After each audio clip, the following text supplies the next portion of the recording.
Brace yourselves, Detroit. As the sun begins to set, two of Woodward Sports' brightest young stars will be taking the mic for a brand new show. Woodward Nights with Broder and Broder. The dog days in Detroit are over, and the boys are unleashed. Join in on the banter and hop on the bandwagon of the #1 night show on the internet. Tune in to the Woodward Sports YouTube channel every weeknight from 8 to 10 p.m. Woodward Nights with Woodward and Broder. Good morning and welcome back. This is Woodward and Main Street, your Lions Insider show here on Woodward Sports Network. I'm Gabrielle Dee Phillips, alongside me, Matt Broder. Good morning. Terry Foster. Good morning, gentlemen. We are here for a Victory Tuesday. We're extending the celebrations into Tuesday. We get to talk about a Lions win here on the show, which is exactly what we like to talk about, and not just any ordinary Lions win. Nope. A 24-23 victory over the LA Rams and Detroit's previous quarterback, leading to the first playoff win at Ford Field. That is something. The drought's over. Biggest win for the Detroit Lions in the Super Bowl era. Wow. Period. There you have it. Any game. Biggest win for the Detroit Lions. Period. Close quotes. Bam. Take everything away. That's Signed, Terry Foster. Is it even close? Somewhat close. No, not really, because probably the biggest victory for them before was obviously the Dallas game. Yeah. But that was before the internet. That was before talk radio. That was before a lot of things. So this game was huge because, this town just goes nuts when the Lions prove they can't do something. And so, you have the scenarios. Here's Matthew Stafford. Here's the Rams. It's the playoffs. They're going to choke on it. It would have been an ugly scene here in Detroit if they had lost that game. It really would have. But you avoided all that by winning. Plus, it was thrilling. And I think people just have to understand that these games are going to, for the most part, going to be rough from this point forward. Yeah, I don't think I don't think the game could have played out any better. Just how it all played out. It was thrilling, like you said. It came down to the wire. It came down to the defense. It was up and down. It was a shootout in the first half. The defenses came to play in the second half. It was just so great to see Detroit end up on top at the end of that game. And a little victory formation you got there, Terry, huh? Yeah. I believe that was mine. I believe that was my predicament. Okay, predicament. But I think any of us would have taken it. Yes. Right when we were signing off, I was like, this is a game where the Lions need to end in victory formation. That means they have the ball at the end of the game. They control their own destiny. They don't give it back to Matthew Stafford, put it in his hands to go write his storybook ending. They took it back with about 4 minutes to go and never gave it back to the St. Louis Rams. Never gave it back. Well, let's go back and review our pessimistic and optimistic. Talking about, dude? Los Angeles. They moved. I don't know if you noticed. The greatest show on turf. That's my bad. Jameson Williams, he grew up rooting for the St. Louis Rams. Yes, he did. But he said last week he doesn't mess with the Rams anymore after they left. So thanks for the correction, Terry. That's my bad, guys. Thank you. Sorry. Lots of pessimism to start the show, and we're going to continue with the pessimism. No, we just want a correction. You know why they're not in St. Louis? I'm just trying to find a transition. Money. Transition. Money. Okay, let's get into the pessimism. Pessimism here, Terry. You said that people are not going to be hard enough on Matt Stafford. No picks, and if he throws no interceptions, that's a problem. It's a problem, and guess how many interceptions he threw? None. 0. But they still made it happen. Some way, somehow, that defense played better. Puka Nacua, who I can say his name now. He's not Ookie Pookie. He earned it. He earned that. Yeah, he did. He can. I never seen him live. You see him on TV, and it's always different when you see a player live than on TV. Man, this dude's a monster. Mm-hmm. I way underappreciated how good he was. You see him on the highlights and a couple games here and there. He is way better in person. I'm choosing to focus my Amon-Ra St. Brown Pro Bowl snubbing now on Mike Evans and A.J. Brown. Puka Nacua, that was a game. 181. I forget how many catches, but 181 yards. Just he always had an answer. That first half, it looked like that game was going to be 70 to 69. It was going to be a massively high scoring game. But you're right, that defense showed up in the second half. And now your pessimism, Matt, was the strength of the Rams defense. How are you feeling about how the Lions answered? Fantastic. This was my key to the game. Shut down or neutralize, I think I said. Aaron Donald and Kobe Turner, the pass rush up the middle, because that's where Jared Goff has his most issues. When he gets pressure up the middle, he has nowhere to go. He can't step up.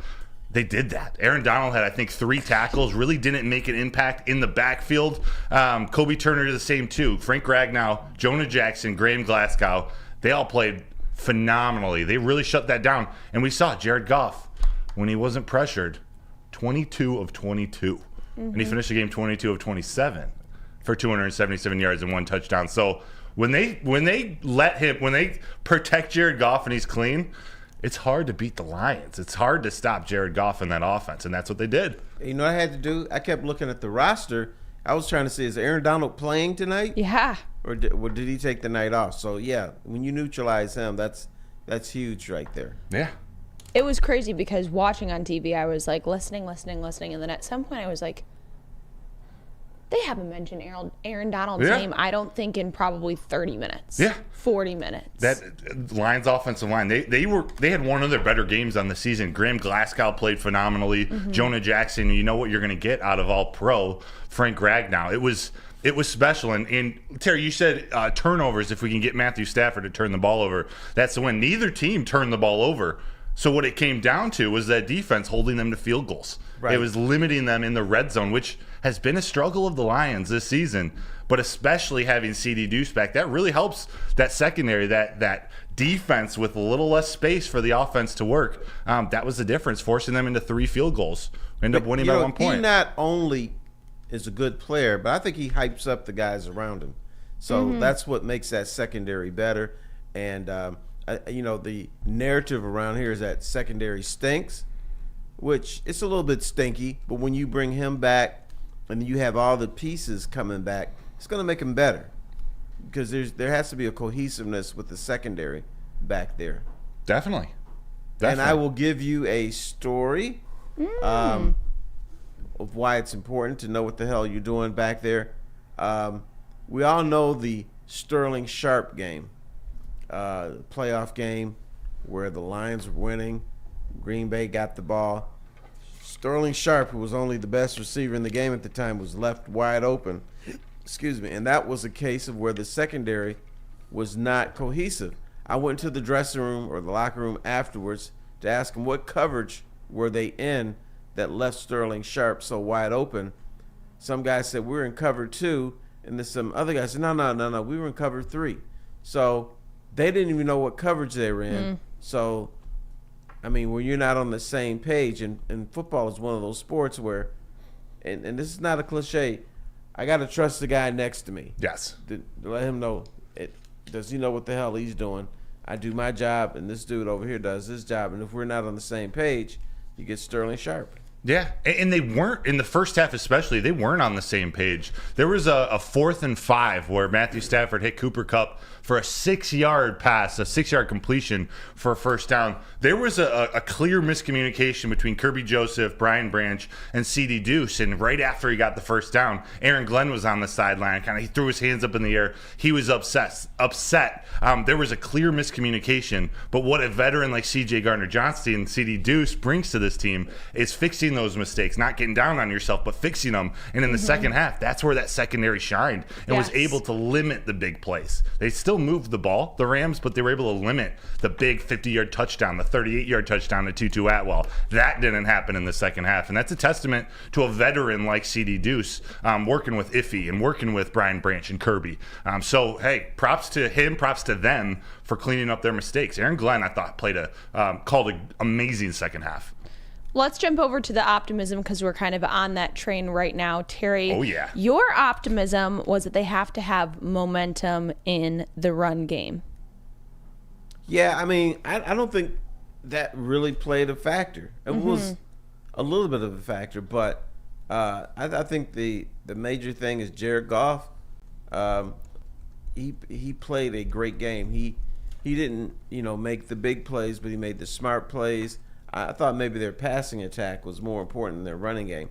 But they ran the ball just enough where you still had to be the Rams still had to be concerned with it. And then when 4 minutes left, that's a long time to run off the clock. But they did. But the key play there was the play to St. Brown. Yeah. And my date was for the game? Is it does he work here at the studio and sit in that chair often? He's a 3'5" lad named Tom Mazaway. And I was talking to him. I said, look, anytime you have an important drive, and if you don't go to St. Brown at least once, there's something wrong with you. And so I think they ran the ball once, and then they called a timeout. And I said, dude, if they don't go to St. Brown now, they're going to lose this game. And then they hit the little 8-yard pass. That was it. Next thing I know, they're taking knees. It was amazing. And St. Brown, 7 catches for 110 yards. All 7 of his catches were for first down. So, Terry, like you said, the smallest tight end in the NFL, he's definitely Mr. Reliable for Jared Goff. I don't understand when you have a drive and you got to get a couple first downs, how you don't go to this man. Dude is never covered, except for one game. He never drops passes. That's almost like a running play. Yeah. Just throw it to him, and he'll get you 7, 8 yards or 10 yards or whatever, and he's as automatic as Rick Barry. Do you remember Rick Barry? Oh, yeah, shooting free throws underhand. He John Barry's brother. 94%. He was almost as reliable as Rick Barry at the free throw line, shooting 94%. Bang! Well, you wanted them to get the ball to St. Brown. You want them to get the ball to St. Brown. But previously, before this last game, Matt's optimism was getting the ball to J-Mo, and you had said, as you always do, let him fly. Yeah. How are we feeling about his performance in that game? I actually thought he performed well. He didn't get the production in the passing game, especially in the second half. He had 2 big first down catches in the first quarter, in traffic, in coverage. They were really great catches, and he used his hands, made them. It was great, but they really didn't use him much in the passing game in the second half. But I was watching for him, and he was out on the field a ton. And they had a safety high on him most of the time when he was out there and running receiving routes on a pass play. So he was out there making a difference. He's part of what left the middle of the field open for St. Brown, Sam Laporta, even Josh Reynolds, especially in that first quarter, where Josh Reynolds had, I think he had 80 yards in the first quarter on a couple catches. Jameson Williams made a difference. It wasn't as big of a difference as I thought. I thought he was going to be a plus 100-yard day and a touchdown. It didn't happen, but hey, he scored a touchdown against Tampa Bay. At some point, he has to become dominant. He has to become C.D. Lamb. He has to become Cooper Kupp back in the day. He has to be Puka Nacua. But I'm reserved to the fact that we're probably not going to see it until next season. He's still a little bit out of sync. We need to see him in a full training camp. We need to see him catching balls from Jared Goff in California, Florida, Puerto Rico. I don't care where it is. But we need to see that. And I think until all that happens, we're not going to see Jameson Williams getting a 175-yard game on 8 catches and a couple touchdowns. He's still getting. He's part of the brotherhood now, but he's just not quite there yet. Yeah. If they ever are playing catch in Puerto Rico, I think that's one of those times you can expect Jared Goff to overthrow Jameson Williams, maybe in the direction of Matthew Stafford and Sean McVay having a little secret offseason meeting. Maybe, hypothetically. One more person that I want to cover off on that you had said that you were hoping to see more from was Brian Branch. Did he live up to those expectations in this game, or were you expecting more, Terry? I thought he was good. He made some plays, and I think there's a couple times Matthew Stafford had to look off of some patterns he wanted to hit because Brian Branch was there. I thought Brian Branch was pretty good. He was solid. He didn't light up the stat sheet or something like that, but I think he made things uncomfortable for Matthew Stafford, particularly in the second half. But I want to see him just light somebody up. That's what I'm looking for in the crowd. Go, oh my God, did you see that Brian Branch? You didn't see that, but he played a smart game. And I think he altered some things out there that the Rams wanted to do and led to a victory. There's one as a big third down, I think 3rd down and 9 in the Lions zone, where he was the one rushing Matthew Stafford, had his hands up, and I think tipped the ball almost to be picked off. Like you, Terry, I want to see a little more of that where they just let him go make some plays. But you're right, he played good. Good. He played good, but it led to a win, which means we will have game balls to cover in the next segment. So stick with us here, and we'll be right back. Woodward Sports' own Tom Mazaway and Sam Stick Day will be hosting our Lions postgame show after every Lions game all season long. Tune into the Woodward Sports YouTube channel for his hot-off-the-press takes, game analysis, and Kool-Aid sipping celebrations. You won't want to miss it. Join Maz, Stick, and special guests each week immediately following every Lions game, exclusively on the WSN YouTube channel.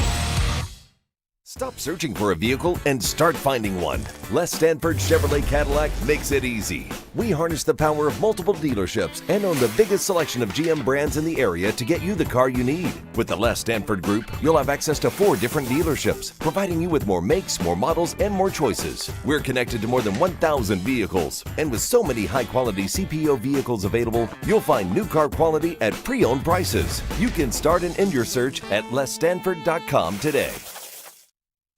Join Woodward Sports' own Jeff Iafrate, along with special WSN guests for the most anticipated Lions season in decades. Filled with different surprises and expert analysis. You're not going to want to miss out. Go to our Woodward Sports YouTube channel on Sundays and tune in live from 9:30 to 11:30 a.m. Now, coming to Woodward Sports, Woodward and Main Street, the Woodward Sports Network Detroit Lions show. Let's go! Catch Gabrielle Dee Phillips, Matt Broder, and Terry Foster for all the latest news on your Detroit Lions every week. Only on the Woodward Sports Network YouTube channel and woodwardsports.com. Welcome back. This is Woodward and Main Street, your Lions Insider Show here on Woodward Sports Network. I'm Gabrielle Dee Phillips. Alongside me, as always, talking about a Victory Tuesday, Matt Broder and Terry Foster. Oh, yeah. We are here to talk about our game balls. We're going to be giving them out right now, right here on this show. So without further ado, Drum roll, please. Bam. there are the game balls for the win over the Rams at home. I will kick things off because I'm going with Mr. Obvious, Jared Goff. I have to go with Dan Campbell's pick, one of Dan Campbell's pick. Obviously, Brad Holmes also got a game ball, but Jared Goff getting the game ball, and obviously we have talked about his stats of this game, but the other thing that I have to talk about that is not going to be in his stats sheet is how his teammates spoke about him after the game. Yeah. Listening to Taylor Decker get so emotional about how excited he was to be behind this quarterback, listening to Sam Laporta talk about how proud he is to have won this game for Jared Goff. I think that speaks volumes on who he is behind closed doors that the media doesn't always get to see. Jared Goff is known for being a more quiet person in the media, kind of similar to Matt Stafford in that account, and you don't really see his leadership all too much in how he speaks potentially. He keeps kind of quiet. You see that he's kind of a quiet leader, but I think the real tell of leadership is how the people that you are leading speak about you when it matters most. And this is when it mattered most. And he got that win, and he slayed that dragon. No, that's true. But when you listen to the narrative of Jared Goff, when he got here, at this point of his career, he shouldn't be leading the Lions to a playoff victory. Mm-hmm. He was more likely to be on a hot seat, and they're shipping his ass out of town. But Jared Goff has turned that around. He had this big game. We keep hearing the bridge quarterback. I think that talk is done. Mm-hmm. Same old lines of bridge quarterback, two words that are no longer uttered. But here's a guy dogged in Los Angeles. He comes here. You don't expect much of him, but he's acclimated himself. He's become a very good quarterback, and he's been the top quarterbacks, at least statistically, which is a word I can never say, since 2017. But he's never going to be embraced totally in this community. You know why, boys and girls? Because he's the Detroit Lions starting quarterback. And nobody who started quarterback for the Lions in the history of the franchise has ever been fully embraced in this town. I think sometimes it's ridiculous. So even though his performance in this game has been called miraculous and outstanding and unreal, miraculous is a little aggressive. It's still not enough to silence the haters. Correct. He'll throw a bad pass in the next game. I told you the guy sucked. And a lot of people don't want to extend him. So that's the other issue.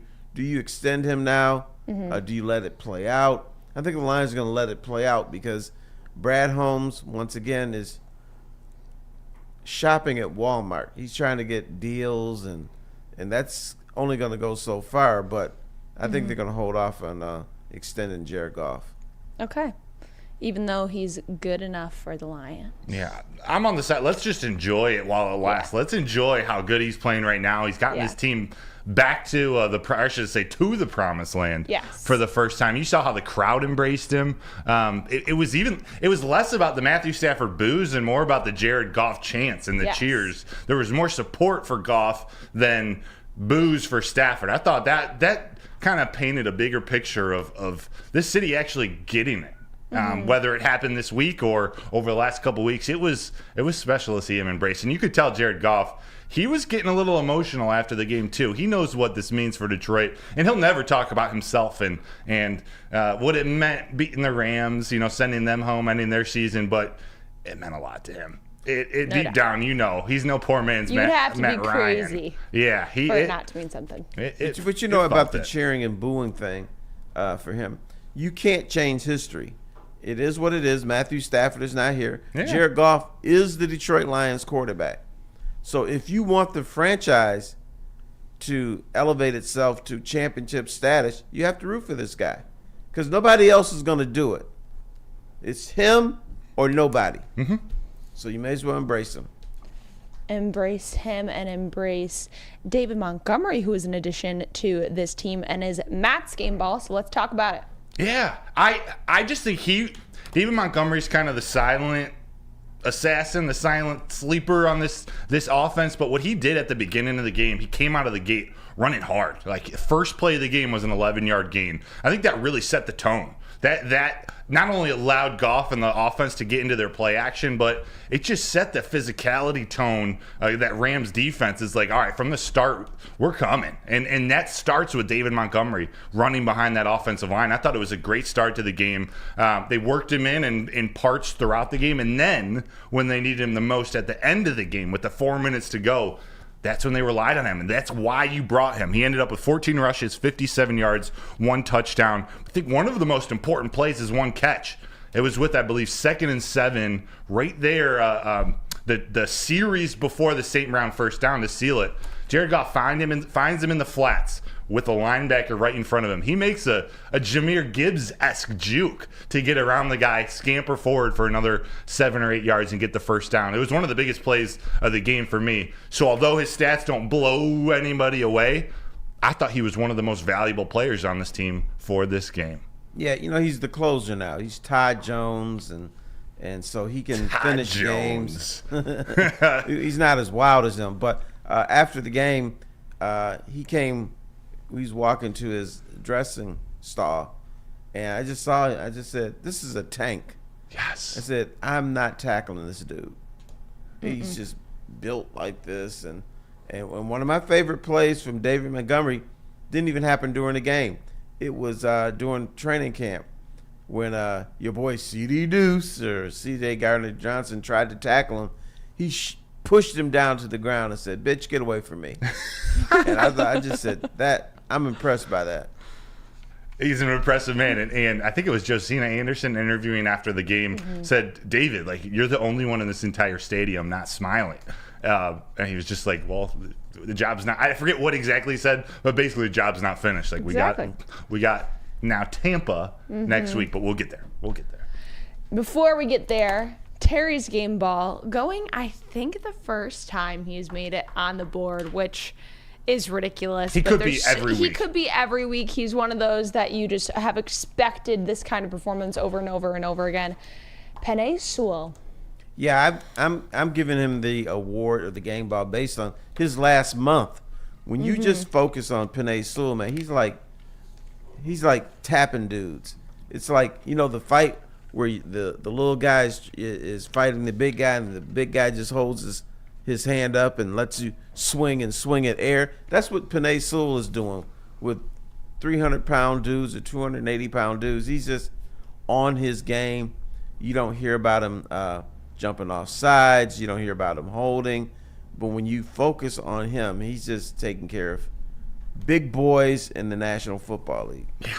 It's in the run and the pass, too. Like, he's so versatile. He's so athletic, and he's so dominant at 23 on his rookie contract. It's like every time they score a touchdown, he's always 7-8 yards in front of the play. It's amazing to watch him. If there's one guy to hand a blank check to on this team, and there's a couple you could consider, it's Penei Sewell.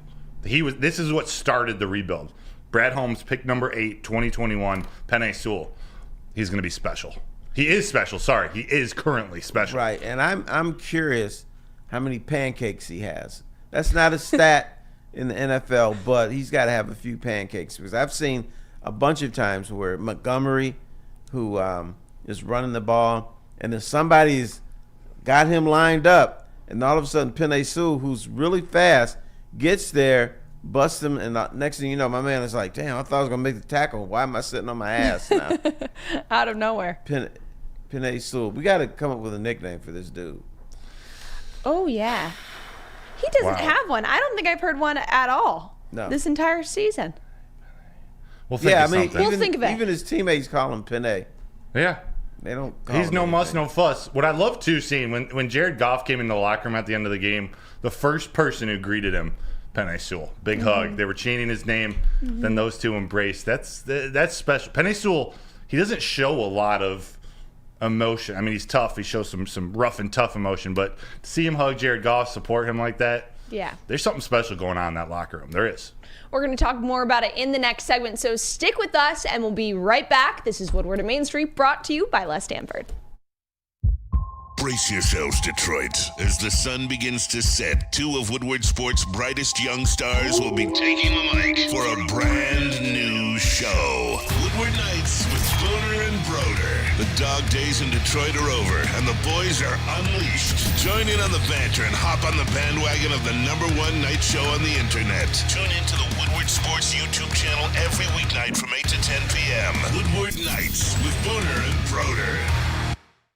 Stop searching for a vehicle and start finding one. Les Stanford Chevrolet Cadillac makes it easy. We harness the power of multiple dealerships and own the biggest selection of GM brands in the area to get you the car you need. With the Les Stanford Group, you'll have access to 4 different dealerships, providing you with more makes, more models, and more choices. We're connected to more than 1,000 vehicles, and with so many high-quality CPO vehicles available, you'll find new car quality at pre-owned prices. You can start and end your search at lesstanford.com today. Join Woodward Sports' own Jeff Iafrate, along with special WSN guests for the most anticipated Lions season in decades. Filled with different surprises and expert analysis. You're not going to want to miss out. Go to our Woodward Sports YouTube channel on Sundays and tune in live from 9:30 to 11:30 a.m. Welcome back. This is Woodward and Main Street, your Lions Insider Show. Thanks so much for tuning in this morning, every game day morning and every Tuesday morning. I'm Gabrielle Dee Phillips, Matt Broder right over there in that box, Hello. Terry Foster down in the seat.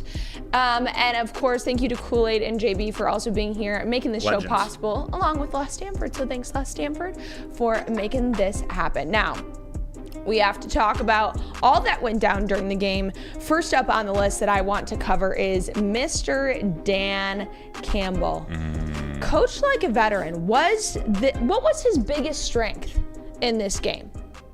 I thought he just made the smart decisions. And Terry, correct me if I'm wrong, I thought when he went for it on 4th down, when they were down at the goal line, I thought that was the right decision. And then out of nowhere, choosing to kick the field goal, having faith in Michael Badgley to kick that 54-yarder, that was the difference in the game. Yeah, it was. So I got to give Dan Campbell credit. I thought he outcoached Sean McVay.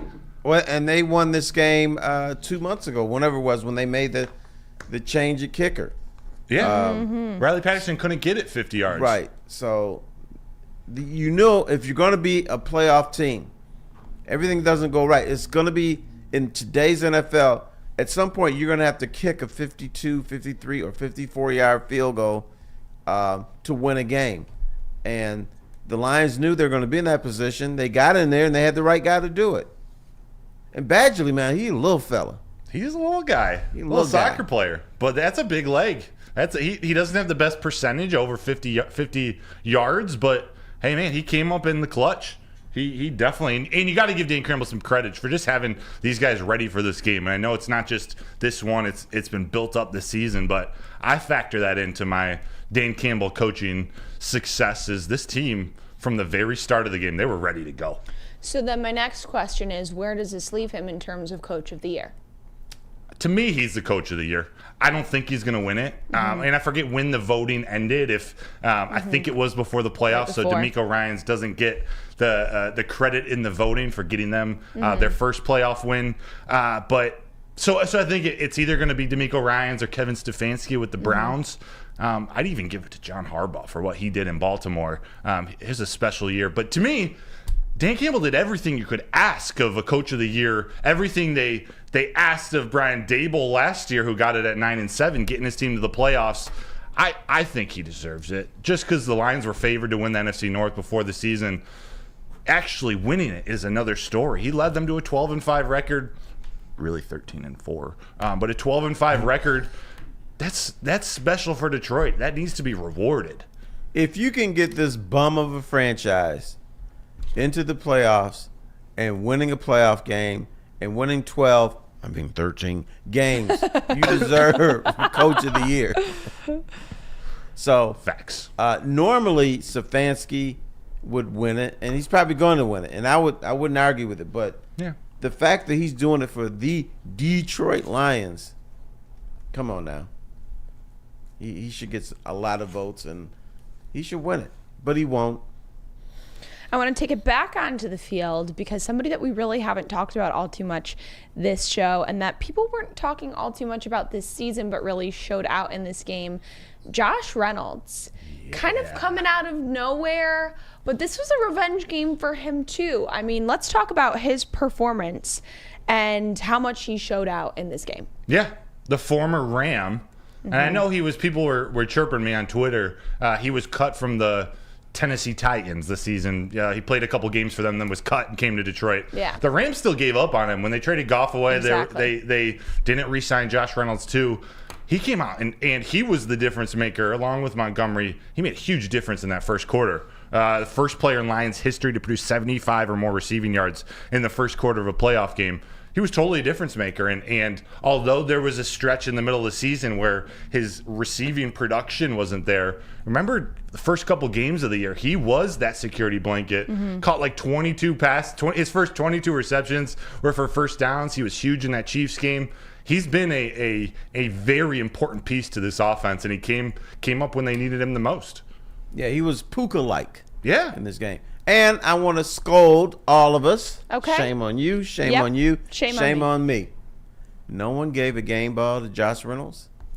No. Shame. If it were the first quarter, he was definitely the game baller. But I thought Jared Goff, David Montgomery, I love Penei Sewell. Josh Reynolds is in that conversation for sure. There's so many Lions players that are in that conversation, which is why we have said time and time again, this is what makes the Lions so great, that if someone goes down, if they can't use Sam Laporta in the way that they're typically using him all season, there's somebody else that's going to step up to the plate and make those big plays happen. Sam Laporta, on my lips, let's talk about him next, because he was out there, game time decision. He joined the Lions on the field. He was asked after the game if there was any way to keep him off the field, and he said, the human body is only capable of so much, but that the trainers helped him get to this point. And it seems like, from what we're hearing, it was a bone bruise, which is notoriously worse than an MCL sprain or an MCL injury. It's said to be more painful as a bone bruise, and he still made it out on the field.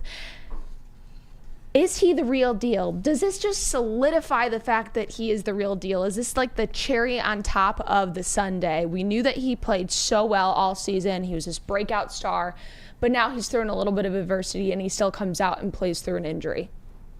Yeah, he's all wrapped up and looking like a mummy, at least his leg was.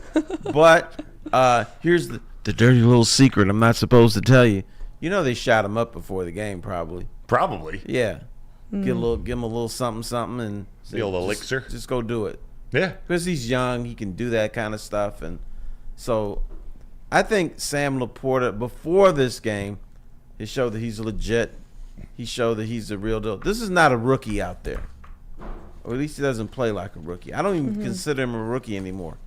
But you need weapons, and he is a huge weapon. He helps him block. He helps that run game. He makes not just critical passes, but he can go up on top a little bit. Yeah. Yeah. Yes, and yes. What confirmed it for me, at the end of Dan Campbell's press conference after the game, the very last words of the press conference, he was talking about Sam Laporta. He said, we knew we needed him in the run game, and he showed up and helped us today. That, to me, says everything. We know about all the records Sam Laporta is breaking catching the ball, but what Dan Campbell and that offense needed him the most was in the run game, was in blocking, and that's what they needed him to fight through the knee injury for. There's something about that just says so much about how important this player is to this team and to the future of the Lions.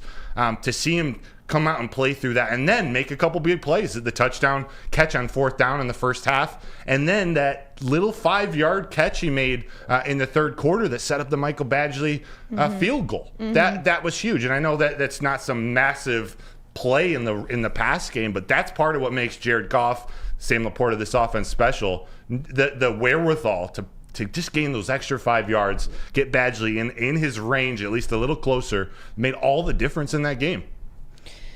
The home field advantage is going to continue. As of last night, we found out the Tampa Bay Buccaneers will be coming to town. This will be the second time that the Lions face them this season. So lots to talk about here with this home field advantage and how the Lions fans showed up this past game. It was talked about all week leading up to get to the game, and it was talked about after the fact that the Lions fans were such a deciding factor in this game. And I know, Matt, you want to talk about those timeouts that had to be used because of the Lions fans. Yeah, and I think it's a home field advantage regardless of if this happens. But with 13:47 in the fourth quarter, the Rams they were nearing a delay game penalty because it was so loud they needed to burn one of those timeouts. That's early in the second half, considering it was coming down to the wire. It was going to be a close game. For them to use that up because of the crowd, that makes so much difference and go down to the end of the game. That allowed the Lions to put it away with 1:56 left in the game, finding St. Brown for that 9-10 yard first down catch right there at the end. The fact that the Rams didn't have 2 timeouts, that was the game. Yeah, and the mistake that Matthew Stafford made was anytime he was in a shotgun formation, and when he did this, he put his hands up like he couldn't hear, the crowd just went even more nuts. So when he did that, I'm like, okay, they're in big trouble, and that you had to use that timeout, and that was good. Even St. Brown said afterwards, I didn't know we could just take a knee after I made that catch. But yes, that's because they didn't have their timeouts. And you expect a team to have at least 2 timeouts. I like to have 3, but they didn't have them. And your little people out there are the reason why. How pleased were you with the fans' performance in this game, Terry? I know we talked about the reactions to Matt Stafford and how they should react as he comes onto the field, and that Jared Goff is your quarterback, and we kind of saw that play out exactly as you wanted it to in this game. Right. My thoughts were, these people need this. They deserve this. This is what we saw on Sunday was letting go of decades of frustration, letting go of the team is good enough to win, but they're going to do something stupid to lose it. So that's what that emotion was all about. So, I mean, this meant more. I think it meant more to the fans than it did to players. Because players, you want to win, but you don't understand the history here like the fans do. Speaking of that history, Terry, how many firsts do you have in your career nowadays? Now you have a second playoff game. That's got to feel pretty special for you. Yeah, and I can't go to the game. I'm upset. I've been to every Lions home playoff game and many on the road, but you have some father-son time though this weekend. Or daughter. Father-daughter, excuse me. I have to go to L.A., but it's just different. I mean, we've seen a lot of firsts. First, 2 playoff games. Biggest Lions victory in history since the Super Bowl era started. There's been a lot of firsts this season. And the thing I told you this summer, before it all started, I said, this team is surreal. Yeah. And we saw some of that, Dan Campbell and Brad Holmes, and Dan Campbell's, gave him a game ball and they hugged and smacked each other around and stuff. And Dan Campbell said that you need that cohesiveness with your GM to make it work. Mm-hmm. I don't think that's necessarily true. I think it helps because my first dealing with a championship team, the coach and the GM didn't get along. And that was with Jack McCloskey and Chuck Daly. There was friction between them, but they made it work. So I think the most important thing is, are you on the same page? Do you have the same vision? Mm-hmm. And do you have the wherewithal to make that vision happen? Because there's a lot of people, I want to win, but they're not willing to do what it takes to win. They are. So much so that you don't pull the trigger on a Chase Young or some big high price trade target at the deadline when all of us, they got 99% of Detroit wanted them to make a move, but they stuck to their guns and they're sticking to it and they're building something sustainable, and that makes me happy. And young man, you know what name you don't hear about in this town anymore? Mike Jalen Carter. Nope.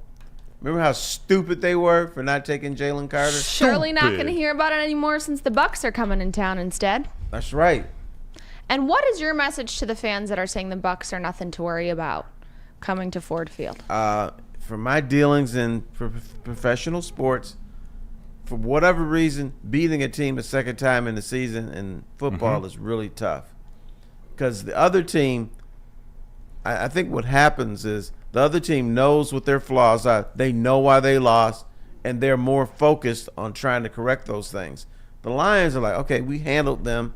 And even though they will work hard, they will prepare hard, there's just that teeny little thing in the back is we know we can beat this team.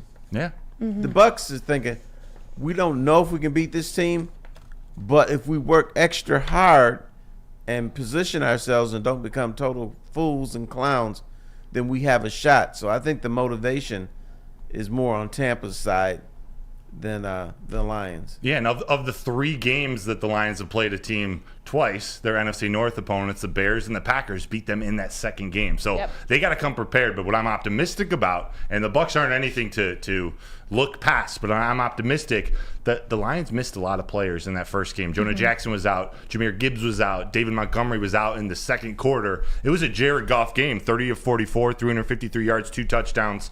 Craig Reynolds was your leading rusher with 15 yards rushing. So they got a new team coming, hosting the Bucs at Ford Field next week. We're going to be talking about a lot, I know, on Sunday. But hey, this is gonna be a matchup, second round of the playoffs. Sunday morning, 8 a.m. We will be right back here for a Detroit doubleheader, I'm calling it. The Lions will welcome the Tampa Bay Buccaneers for a game at 3 p.m. And who are the Pistons playing? Doesn't matter. I thought that was a doubleheader. No. The Detroit Red Wings are welcoming the Tampa Bay Lightning at 5 p.m. Oh, wow. So both Tampa teams will be playing Detroit teams in Detroit on Sunday. You're going to want to tune in because we're going to be kicking it all off here. 8 a.m. I'm Gabrielle Dee Phillips, Matt Broder, Terry Foster. We are Woodward and Main Street. Thanks for tuning in. See you Sunday morning. Stop searching for a vehicle and start finding one. Les Stanford Chevrolet Cadillac makes it easy. We harness the power of multiple dealerships and own the biggest selection of GM brands in the area to get you the car you need. With the Les Stanford Group, you'll have access to 4 different dealerships, providing you with more makes, more models, and more choices. We're connected to more than 1,000 vehicles. And with so many high-quality CPO vehicles available, you'll find new car quality at pre-owned prices. You can start and end your search at lesstanford.com today.